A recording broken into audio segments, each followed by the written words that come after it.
โดยสบายดีเด้อพ่อแม่พี่น้องเบิ่สุขุสุขคนเด้อมาพบพ่อกับน้องลาตรีพี่น้องพบพ่อช่วงยามสวยเด้อมื้อนี้พอดีเปิดคลิปมาก็อยู่เฮือนพี่น้องอยู่เฮือนคือเก่าเนาะตื่นแต่เช้าๆพี่น้องมื้อเช้านี่นะพอดีไปเจาะเบิ่งเฮ็ดที่ว่าเอามื้อวานนี่แหละไปก็บ่ได้ออกดอกพี่น้องมันบ่ได้มีเนาะมีแต่ว่าได้แต่เฮ็ดอันนี้แหละมันมีบ่หลายไปเจอแต่มันอยากเน่าแล้วนะพี่น้อง เพราะว่านี่เฮาก็อาจจะบ่เห็นนั่นแหละเนาะเด้พากันไปเลาะเบิ่งกับอ้าย2คนได้แต่เฮ็ดไข่พี่น้องแล้วก็กับเฮ็ดปวก3ดอกวางที่เฮาเอาวานนี่หั่นแหละแล้วก็มีเฮ็ดไข่พร้อมเฮาสิเอามาล้างก่อนนี่เด้สิเป็นแบบนี้แหละมันยังแข็งอยู่พี่น้องนี่เฮ็ดปวกก็บัดไปวานนี่เพราะว่าบ่เห็นเนาะเห็นบ่เบิดหั่นน่ะมื้อนี้ก็ได้เฮาก็สิมาล้างไว้พี่น้องคักอยู่เด้อืม เอาขึ้นมาล้างเครื่องก่อน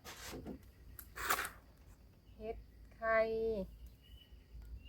แต่เก่าไปกับบ่ทันพี่น้องได้แต่ตัวมันเน่าบัดนี้เพราะว่าได้อยู่เฮ็ดปัวเฮาก็สิล้างเลยผสมกันไปแต่เช้าคิดว่าสิเจอพี่น้องเพิ่นบ่เจอซับเมื่อวานนี่ก็ถ้าตั้งใจหาน่ะบ่ได้พี่น้องรอบที่2น่ะไปรอบแรกนะน้องฮัตตี้เห็นเป็นคนแรกพี่น้องหมู่เดียวจังได้มาแกงน่ะไปเลาะจนเมื่อยก็บ่เห็น มันก็หลายคนหาพี่น้อง FC เพิ่นถามว่าบ่มีคนหาบ่วะเพิ่นก็ไปอยู่พี่น้องเพิ่นไปแต่เช้ามันก็ได้อีกแต่ละคนก็ได้พอกินหั่นแหละเห็นคนไปหาหลายหลายในตามทางเพิ่นจอดรถไว้แล้วเพิ่นย่างไปเลาะหั่นน่ะเลาะจนเมื่อยก็บ่เห็นปาจีนเพิ่นเห็นอยู่ในทางเขาไปเก็บเฮ็ดอันนี้แหละกับอ้ายมื้อเช้านี้แล้วก็เก็บเฮ็ดหูหนูนี่พร้อมพี่น้องนี่เฮ็ดกระตุ่นนี่ใส่แกงหน่อไม้นี่แซ่บเลยเอาไปแล้ว มันอยู่ตามไม่ดอกนะได้บ่หลายปานใดแต่สิเสียไว้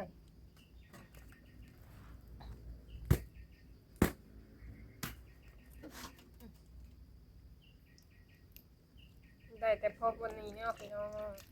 พอแกงอยู่เทื่อหนึงเฮ็ดปวกมันเน่าแล้วพี่น้องเฮาล้างนี่ก็โอ้ยมันก็อยากหืน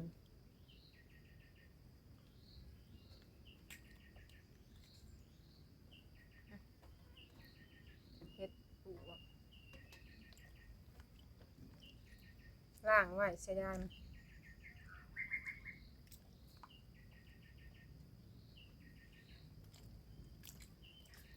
ไผก็ไปหาหลายพี่น้องส่วนหลายน่ะเพิ่นไปหาเด้กลางคืนเพิ่นก็ไปหาแต่ว่าเฮาน่ะบ่กล้าไปญาติพี่น้องเพราะว่ามันก็มันหกเนาะป่าหกเด้อแถวเฮือนเฮานี่ก็หกค่าข้าวยามเว้นก็พอได้กินดอกมันน่ะจนหลุดออกจากกันแต่ว่าสิเอาเสียดายเฮ็ดไข่นี่เฮาก็คือสิล้างมันจะออกเหลืองๆพี่น้องนี่ก็สีแบบนี้เหลืองๆหน่อยหนึง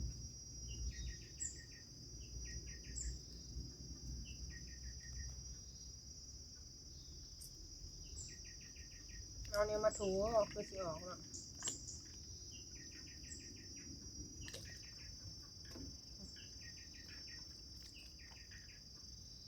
มันโดนเลยมันก็นี่แต่มันเหี่ยแล้วมันก็เละลงเลยพี่น้องเฮ็ดอันนี้ค่ะ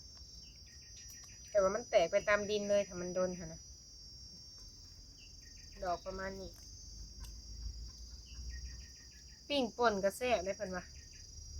เอาสิล้างไว้ก่อน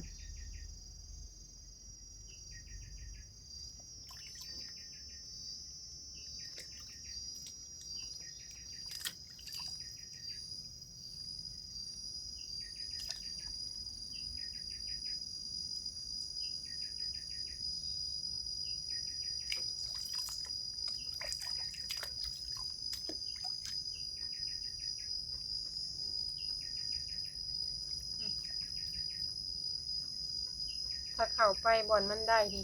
มันได้ฮอดเฮ็ดถ่านเฮ็ดบ้านเฮาน่ะสิฮ้องว่าเฮ็ดถ่านมันเฮ็ดดำๆหั่นน่ะ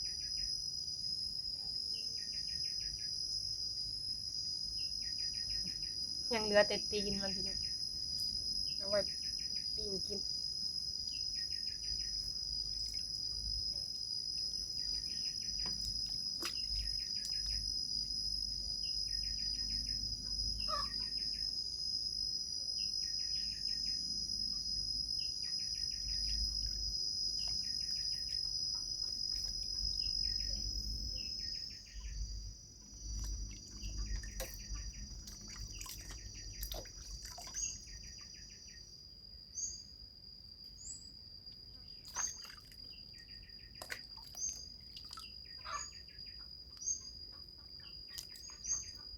แถวเพื่อนนี่เห็นเพิ่นไปหาได้อยู่เด้อ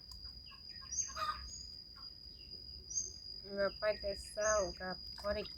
กิน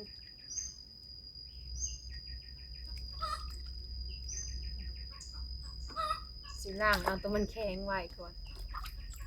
มื้อนี้นะครึ้มฝนแต่เช้านี่แต่ว่ายังบ่ตกอยู่กระตากหูใจแล้วพี่น้องนี่ซ้ายก็สิประมาณนี้แหละถ้าว่ามานก็มานแล้วก็ได้หลายบาทเดียวนะวางเดียวบ่ได้แล้วก็ไปเลาะจนเหนื่อยก็บ่เห็นเป็นกรรมส่วงของเฮ็ดก็ได้ไปเลาะจนเหนื่อยก็บ่ได้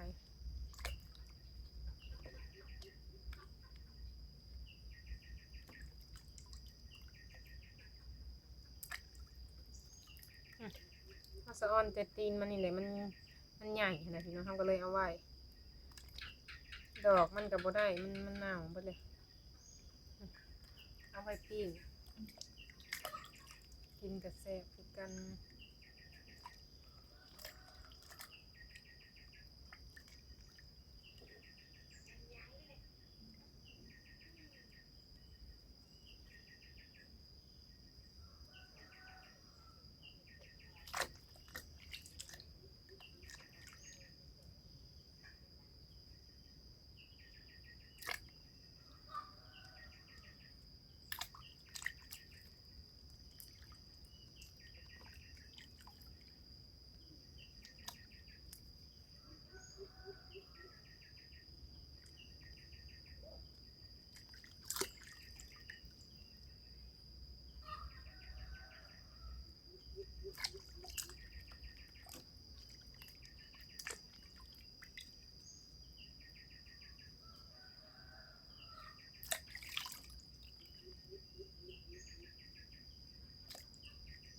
ในเฮาล่างนะพี่น้องเฮ็ดปวกตัวว่าอันได้2-3 ดอกนั่นฮักเบิดพี่น้องมันเน่าเด้ได้แต่ตีนมันนี่แหละเด้ตีนมันใหญ่เนาะนี่3 อันแล้วก็อันนี้สิเป็นเฮ็ดไข่พี่น้องเฮาก็ล้างน้ำแน่แล้วก็สิแช่ไว้แน่น้อยหนึ่งมันจังหลอนมันยังแข็งอยู่เฮาก็เลยเอาปิ้งป่นกินกระแซ่บได้พี่น้อง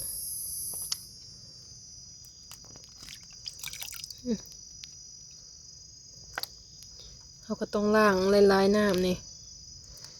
เพื่อสิไปพ่อก็โอ้ยจนสีเนาพี่น้องเก็บไว้ได้หลายนะ1 จ้ำแจวพี่น้องแซ่บได้เห็ดถ่านเห็ดไข่นี่รวมกันเห็ดถ่านเห็ดไข่เห็ดดินมันสิมีแบบรวมๆกันหั่นนะเห็ดดินเห็ดถ่านนะมันก็ออกดำๆแบบสีดำๆหั่นนะเข้ามาอัน1 จ้ำแจวนี่แซ่บได้เด้เห็ดธรรมชาติพี่น้องจากมันถืออีหยังมาแต่ว่าอันนี้บ่แม่นขี้ดินเนาะมันดำซื่อล้างไว้พอได้ปิ้งพอได้ป่นกินกะอิ่มเซยได้พี่น้องซ้ำนี้กะมื้อนี้กะบรรยากาศนะมืดครึ้มคักอะลีพี่น้องทั้งเฮือนกะคือฝนสิตกเลยตื่นแต่เช้าคิดว่าสิได้เฮ็ดปวกมื้อนี้ไปบ่ได้ พอแต่ได้เฮ็ดไข่น้อยหนึ่งไปจอบเบิ่งวางที่เฮาหาหั่นนะผู้บรรยากาศท้องฟ้ามืดครึ้มคักอันนี้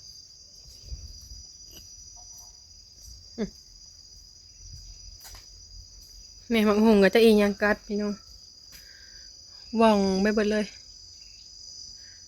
มันอยู่สูงเนาะสิเอาในใดได้นี่อย่ามันหล่นลง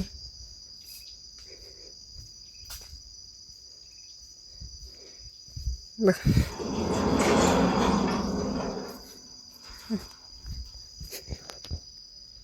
ยามสวยผัดเบิ่งนะคือฝนสิตกเลยเมื่อวานนี่ก็ตกแล้วเมื่อคืนนี่ก็ตกอยู่แต่ว่ามันบ่แห้งปานใดพี่น้องเอ้ยทางเฮือนนี่ก็เห็นเพิ่นหาอยู่ได้เฮ็ดกะจักเพิ่นได้หรือบ่แต่ละคนก็ได้พอกินหั่นนะมื้อวานนี่โชคดีมื้อวานนี่พี่น้องได้เฮ็ดปวกหมูหนึ่งพอได้แกงมื้อนี้ไปอีกบ่ได้เฮาก็เลยว่าหยุดถ้าสิไปอีกกะมันก็ได้ไปแต่หาเฮ็ด ยังบ่ได้ไปทางอื่นอีกนะก็เลยว่าพากันออกมาเลยเด้ทางนี้แล้วพี่น้องไอ้เก่งบนทางเขามาเนาะมันก็สิกว้างเดี๋ยวมันก็แนมเห็นทางนี้ก็มี2 ทางนะพี่น้องทางนี้สอดออกเฮือนผู้วงพู้นแหละถ้าว่าเขาไปทางนี้ฮะนะมันสิเป็นทางห้อมๆเข้าไปแต่ว่าเขาบ่ได้ไปจักเถื่อทางนี้ก็ฮอดคือกันเนาะมื้อนะพากันหลัดไปอยู่มื้อที่ว่าเอามักตองนะก็หน่อไม้เพิ่นปลูกไว้หลาย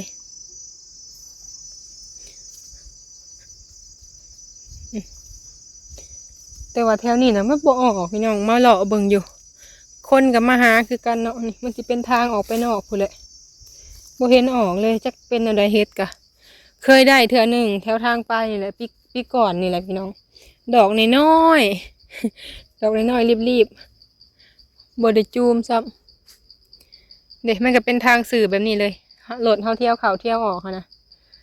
ก็เลยว่าเที่ยวทางนี้แน่บางทีรถถอกรถไทยเฮาออกไปนะพี่น้องมันก็สบายถ้าเฮาเที่ยวเบื้องทางเฮือนเฮาก็แบบว่ามันใกล้กับเพื่อนคนหลายเฮาเที่ยวไปเที่ยวมาคนทางมันก็ห้อมนะก็เลยว่าหาทางแยกวันนี้ก็มาถ่ายบรรยากาศอยู่เฮือนนี่แหละพี่น้องคิดว่าสิได้เฮ็ดปวกหลายๆได้พี่น้อง อยากให้เบิ่งน้ำเนาะบ้านนี้ไผว่าบ่ได้แล้วได้แต่เฮ็ดไข่พอได้ปิ้งอยู่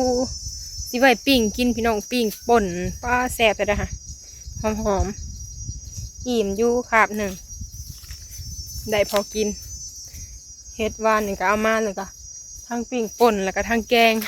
ปั่นกันกับแม่ตูพี่น้องแยกคนละอันถ้วยเพิ่นกินบ่ได้ประเภทใส่ข้าวเบื่อหมักเพชรอีหยังนี่แหละประแดกต่างๆต้องได้มาแยกให้เพิ่น ก็เลยได้ปั่นกันกินพามาเลาะเบิ่งบรรยากาศทางนอกเขาแส่ไว้น้อยหนึ่งแล้วเขาก็สิย่อขึ้นไว้ย่านดินมันบ่ออกนะดินมันบ่อยากหลุดออกจากกันให้มันสะอาดในน้อยหนึ่งแส่ไว้โดนเติบน้ำที่2น้ำที่1เขาก็ลูบดินออกจากกันก่อน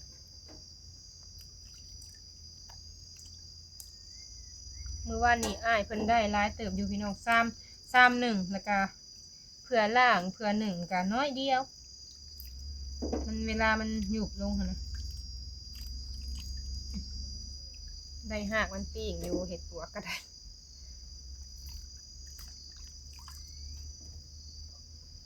รวมกันถ้าได้ดอกซ้ำนี้เบิดก็คักอยู่ดอก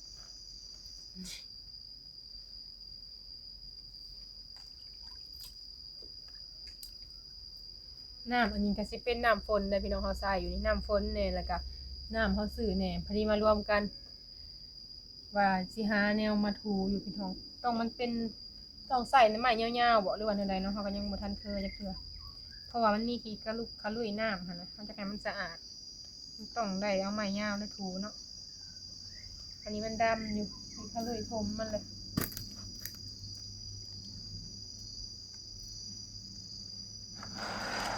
ไปล้างมือก่อนเดี๋ยวพี่น้องได้น้อยเดียวกับพ่อป่นกินคาบหนึ่งอยู่มื้อนี้ก็มาล้างเฮ็ดไว้พี่น้องได้เฮ็ดน้อยหนึ่งแล้วก็ตื่นแต่พอดีไปฮอดพุ่นก็6 โมงตื่น5 โมงไปคิดว่าสิไปแล้วเจอเฮ็ดหมู่หนึ่งนะพี่น้องเจอหมู่ใหญ่ ไปเห็นว่าบ่ได้จ้ะ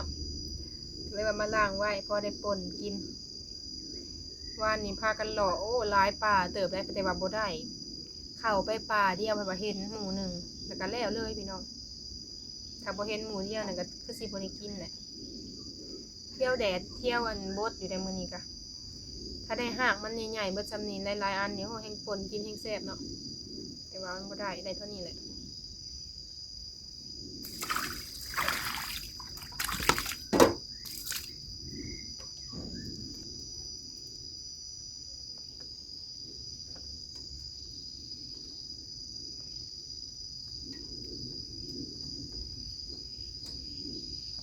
สิร์ฟไว้นี่ชาซามก่อนเป็นหนึ่งก็ได้พี่น้องหนึ่งรวมกันเลยแซ่บหนึ่งแล้วก็จำแจวค่ะนะไปพี่น้องจังได้ก็มีแต่ว่าสิขอจบคลิปเด้อพี่น้องเด้อมื้อนี้บ่ได้เฮ็ดกินให้เบิ่งเนาะสิไปแล้วพี่น้องมีเวียกแล้วค่ะสิขอจบคลิปลงเพียงส่ำนี้ก่อนเด้อถ้าพบพ่อคลิปหน้าเนาะโดยคลิปนี้ลาไปก่อนเด้อขอกล่าวคำว่าสบายดี